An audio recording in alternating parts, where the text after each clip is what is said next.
The kind folks at Vevor had sent me this plasma cutter in exchange for making an honest review video. In other words, I didn't pay for this plasma cutter. I'll show you what's in the box and go quickly over the assembly process, then demonstrate the use of the Vevor Plasma Cutter directly out of the box with no practice. Then finally, I'll go over the lessons learned and share with you my most intimate feelings about this plasma cutter. So without further delay, let's see what comes in the box. So real quick, you may be wondering what a plasma cutter is, but afraid to ask. This is normal. Basically, a plasma cutter uses electricity and airflow to create a plasma jet, which can be upwards of 40,000 degrees Fahrenheit, and is concentrated to instantly melt and blow away metal for cutting purposes. Similar to oxyacetylene. The advantage over oxyacetylene is that plasma can cut non-ferrous metals such as aluminum and stainless, which oxyacetylene can only cut carbon steel, at least efficiently. The Vevor Plasma Cutter came in a smaller box and was lighter weight than anticipated, sporting the Vevor slogan on the side. Tough tools, half price.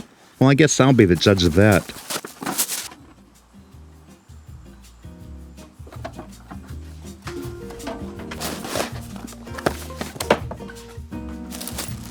There's a small bag containing the user guide, along with what appears to be miscellaneous hardware, a roll of Teflon thread tape, which looks to be enough to assemble several of these plasma cutters. There's a power adapter to allow plugging the plasma cutter into a 120-volt house receptacle. This definitely sparks, literally, some curiosity as to how well this plasma cutter will perform on 120 volts, or even 123 volts, which is what I run in my shop. I'm not bragging. There's a ground cable and a length of fiber-reinforced air hose estimated to be 10 feet or 3 meters for your metric folks. There's the hose and gun assembly itself, and a small bag containing a few consumables and then some brackets. The consumables are the parts that wear out or break and can be easily replaced, such as the electrode and the nozzle. The nozzles come in two different sizes, generally 30 and 45 thousandths of an inch. Although in the manual they talk in fractions. The consumables kits containing shrouds, nozzles, and electrodes can be purchased at a pretty reasonable price on Amazon, which I'll include the links for this Vevor Plasma Cutter, as well as the consumables above and in the description.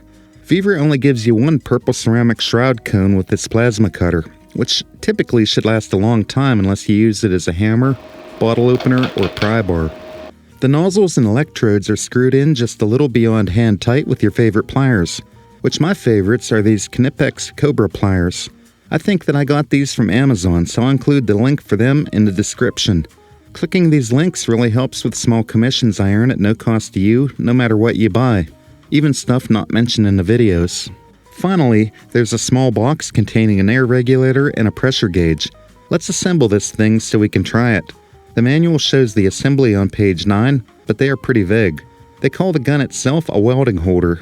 Let me know what you call it in the comments.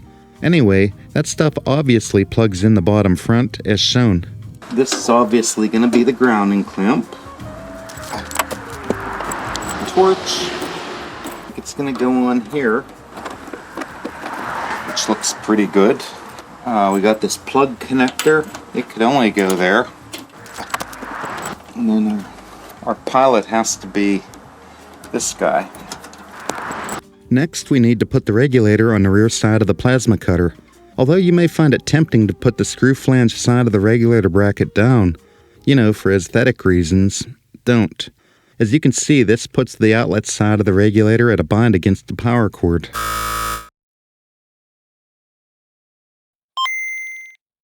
There are some included barbed connections for the air hose to make it work for your air system, but I just used a short length for mine.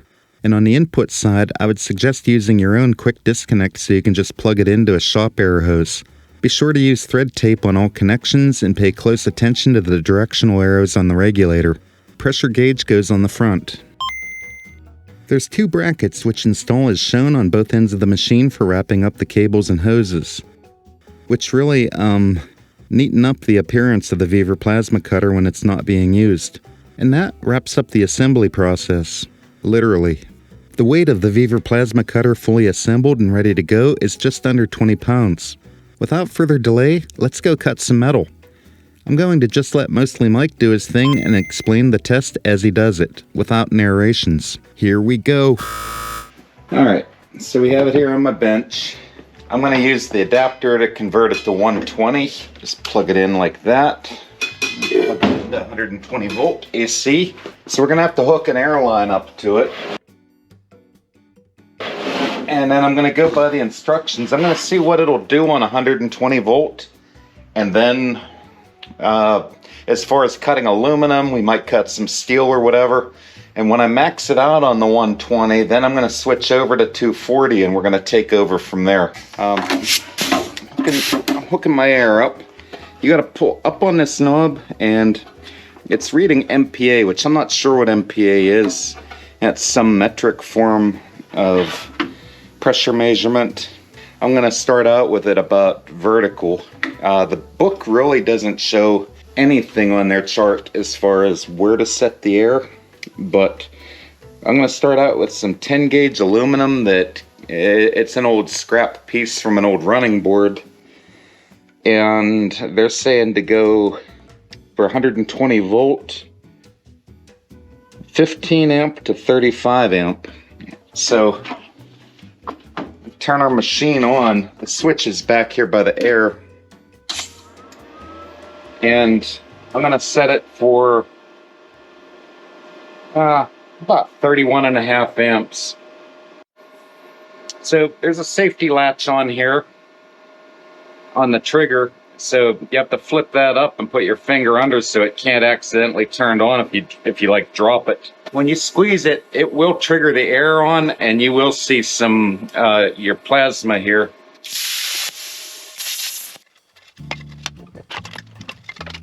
So this thing emits showers of flying sparks when you're cutting the metal. I have some stuff around here that could catch fire, so I have a fire extinguisher I'm going to keep right here on the bench in case things get out of control. Of course, having said that we have, this thing will emit showers of flying sparks, I will be using a welding shield set low. This isn't quite as bright as welding, but it is pretty bright and there is some radiation involved, so I'm going to put the proper PPE on. I'm going to wear some gloves, I'm going to put a welding jacket on, and of course use my welding shield and some safety glasses. And when you're cutting aluminum, you may want to wear a respirator. Okay, as promised, this is the 10 gauge aluminum. It's roughly 10 gauge. It's between a 1/16 and an 1/8. It's favoring the 1/8 inch thickness, as you can see. And I've never tried this thing before. This is my first time using the Vevor Plasma Cutter. And we're at 31.7 amps with the air about halfway up on the regulator. And let's see how she cuts.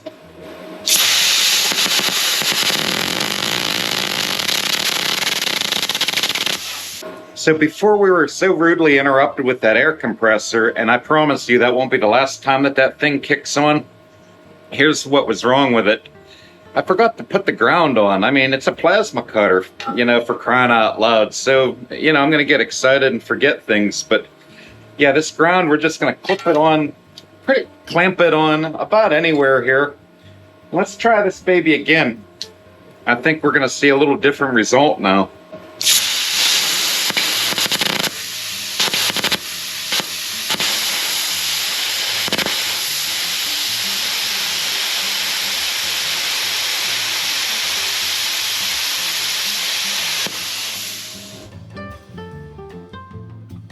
Okay, I think I tripped a breaker.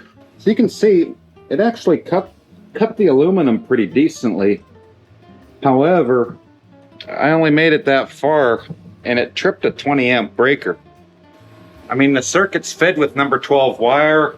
It's, you know, it's relatively new wiring, so there's not much reason why that should have tripped the breaker, but I'm going to go for a better ground. Maybe the ground caused it to happen, so I'm going to get it right here on these clamps, which is a little bit better surface for grounding, and let's try it again.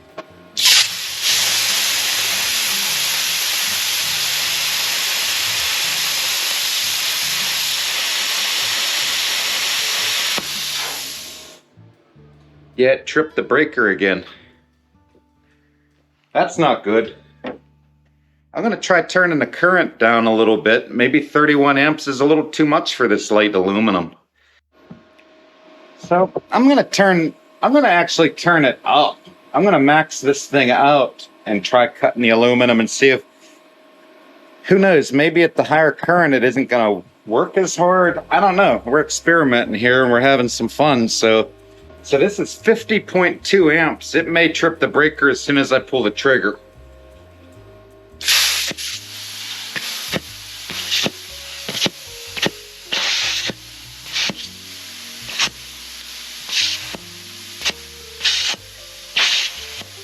I don't know why it's not even holding at 50 amps, but it's sure blasting material away. I'm gonna back it off to 44.5 amps. See what happens.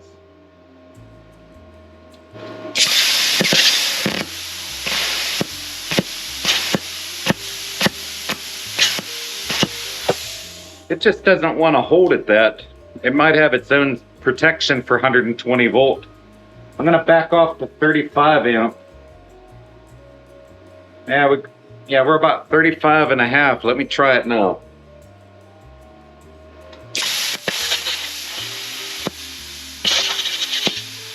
It's holding better at 35, but maybe I had the right idea around. I'm at 30 exactly right now. Let's try this.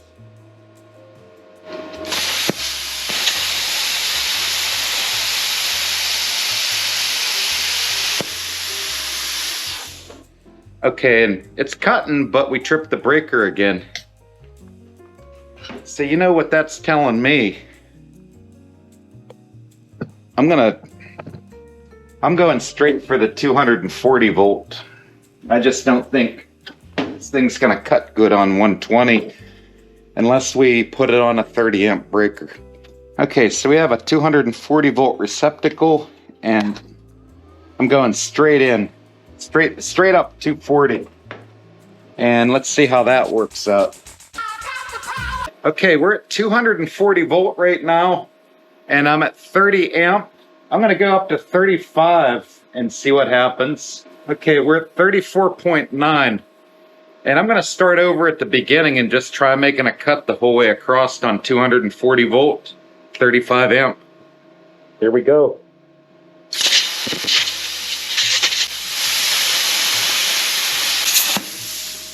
And that didn't do too bad. Let me get you a little bit better look at the cut. And I mean, I think we've all seen smoother cuts, but that's my shaky hand to blame for that. But all in all, it's not too bad. Okay, let me get something else to cut here. We'll go a little bit thicker and heavier. Okay, I have another piece of 1/4 inch steel here. I'm gonna just try to cut her straight, see what happens here. And again, we're 240 volt, 35 amp, and medium air pressure. Here we go.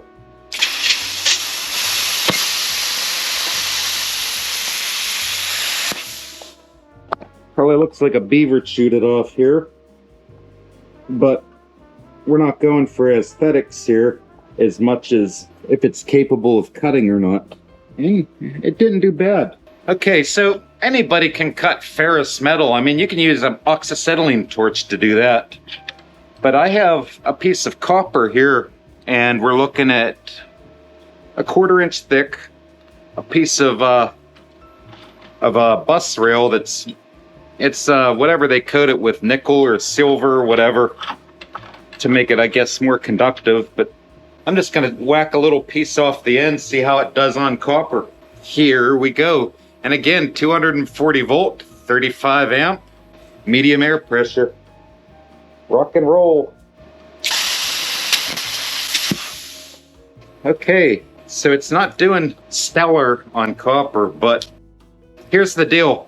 The book shows nothing about cutting copper or whatever this is plated with. So I'm gonna experiment here. I'm gonna max this thing out at 50 amps, and it's showing 50.3 on the machine here. See? Well, I'm not going to jack the air up just yet. I'm just going to try 50 amps and see what it does on this 1/4 inch thick copper. Silver plated. And it's not doing anything, but it seems to have cut my training wheels in half. So just touching the training wheels to it obliterated them. So I'm going to have to freehand.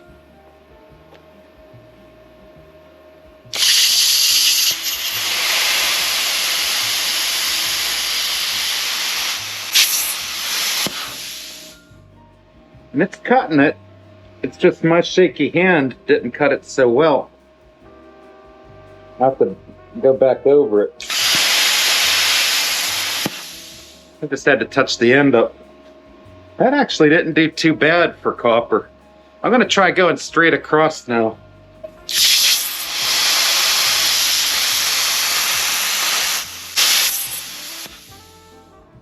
That thing did a killer job. Let me detach here and I mean, this is a $200 plasma cutter, guys. Not too bad. Okay, so here we have what looks to be 3/8. Yeah, 3/8, or for you metric folk, about 10 millimeter thick steel. I'm gonna take it and clamp it in our vise here. I'm gonna try to make a cut down the length of it and see how it does. Here we go.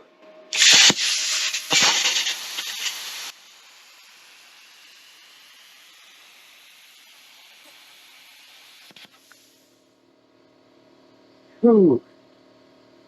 That actually didn't do a bad job. Let me wait till the air compressor shuts off and I'll explain it. All right, so after we were so rudely interrupted by Mr. Air Compressor, this would be the 3/8 inch steel. It's really not bad. Of course, I angled it a little bit too much that way, but I mean, I'm kind of new at, you know, using a plasma cutter, so I'm pretty pleased with that. But I'm going to try to find something yet a little bit thicker because they are saying that this has a capacity of up to a 1/2 inch. I'm going to try 1/2 inch, and if it does that, maybe we'll go a little bit beyond. All right, so we have a piece of 1/2 inch steel. For you metric folks, that would be about 13 millimeter. I'm only gonna go across the, you know, if it cuts that 1.5 inches, I think it's about 1.5 inches wide, about 1.75 inches. We know that it's gonna cut the length that way. So let's get her locked up. Leave a little bit stick out past the vise so I don't gouge my vise. And this one, I'm gonna make every attempt to go more perpendicular to the steel, or squares, so to speak. So here we go. And again, this is 50 amps, so we got this baby maxed out, and we have medium airflow. So we may have to turn the air up if this doesn't extract the molten steel properly. Let's give her a shot. Fire in the hole.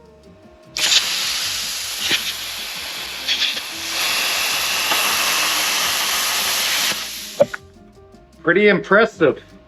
Pretty impressive. I know for a fact that's gonna cut thicker than 1/2 inch, but I need to find where that landed because I do have rubber mats on the floor and I do smell rubber burning.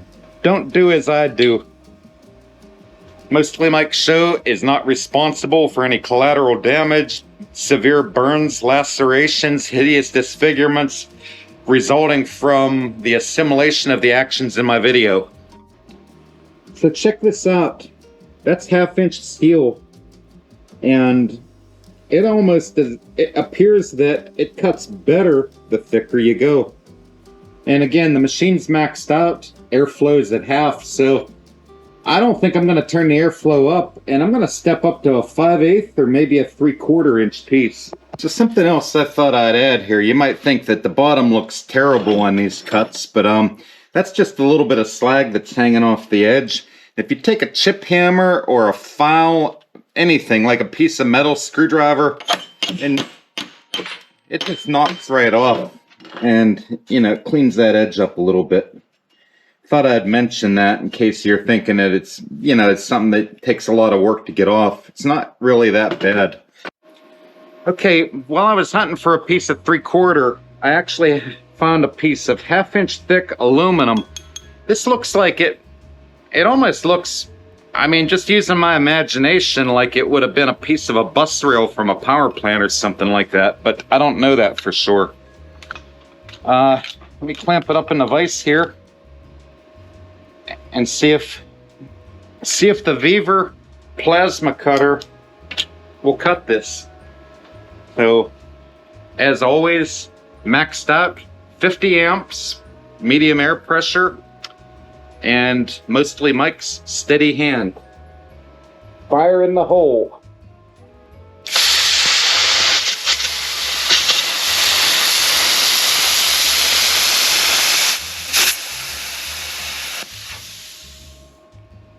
Now, I think that this cut,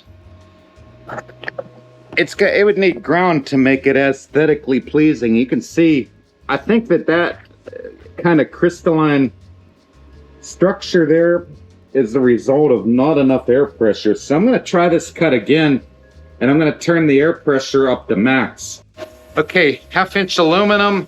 I jacked the air pressure up. We got 240 volt. Maxed out at 50.3 amps. Let's try this.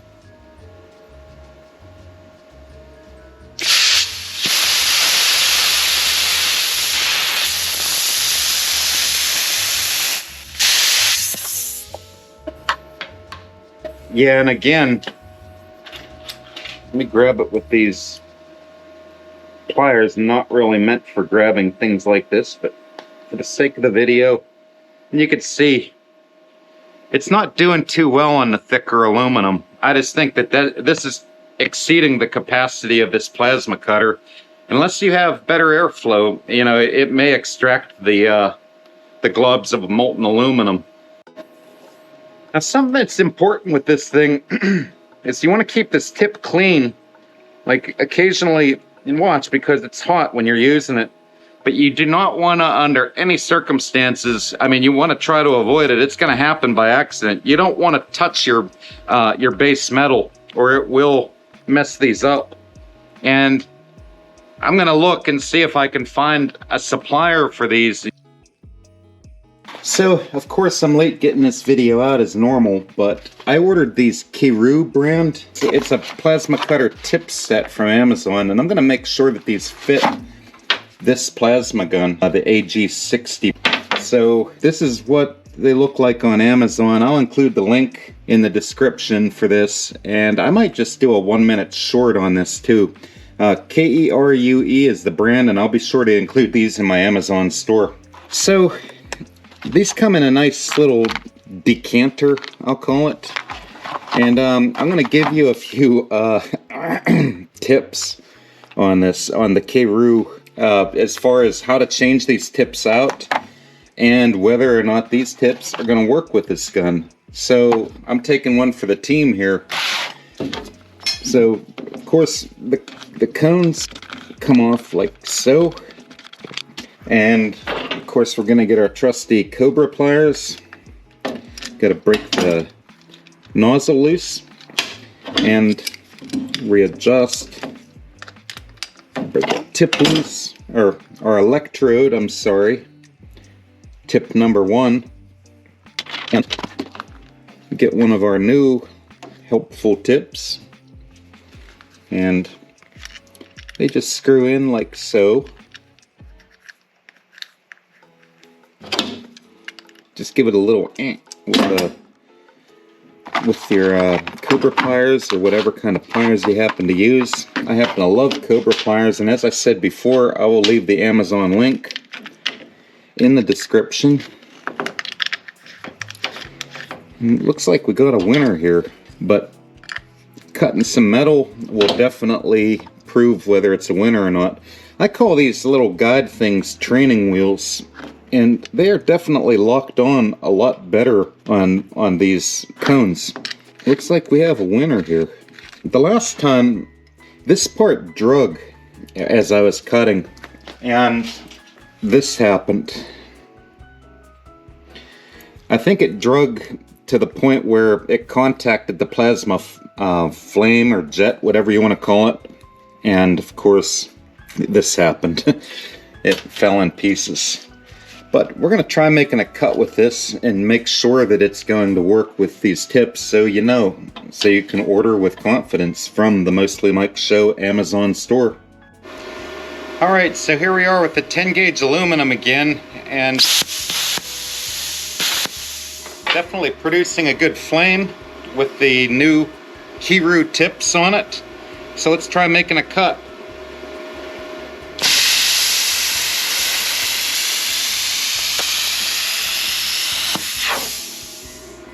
like butter. Not bad. So, verification that the Kiru tips do work.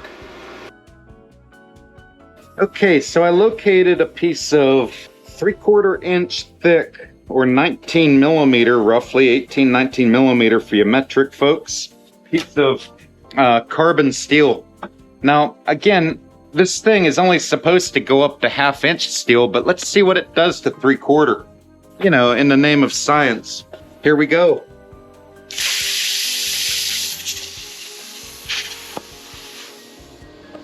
But you can see that crevice there.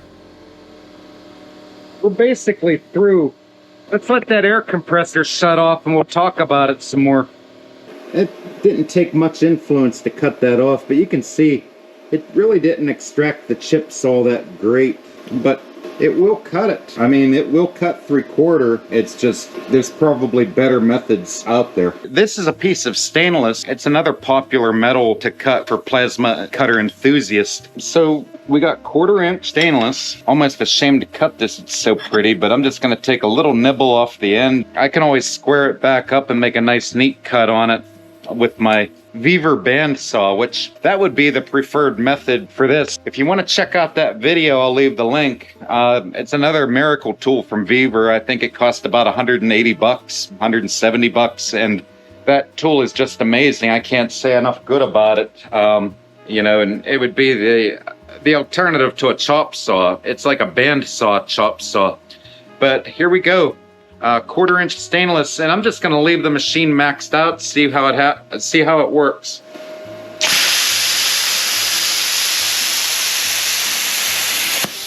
Okay, there's 1/4 inch stainless, guys. Didn't do too bad of a job on it. As you can see, the cut isn't the greatest aesthetically. The bandsaw would be the preferred method on something this wide where you could just clamp it in. But if you don't have that and this is all you have, you could dress that up with a grinder. Now I'll tell you what I like and do not like about the Vevor Plasma Cutter, starting with what I like. I like the design of the torch handle with the ergonomic ball and socket joint. Although I was skeptical about the advertised cutting capacity of a plasma cutter in this price range, the Vevor Plasma Cutter seemed to do well when connected to 240 volts and even exceeded the rated thickness capacities. The machine doesn't seem bulky and is pretty lightweight and portable at just under 20 pounds.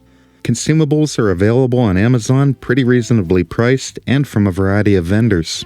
As far as what I do not like about the Vevor Plasma Cutter, the only thing that I could see was that I really couldn't get more than just a starting cut on thin material without tripping the breaker using 120 volt power, at least on my 20 amp circuit. A 30 amp circuit may have been better, but they are sometimes hard to find. In a nutshell, the Vevor Plasma Cutter seems to perform very well and is a great value for its price point. Feel free to share your thoughts or stories about your plasma cutting adventures in the comments. Don't forget to like, share, and subscribe if you enjoyed. Thanks for watching this Mostly Mike Show presentation, and I'll see you next time.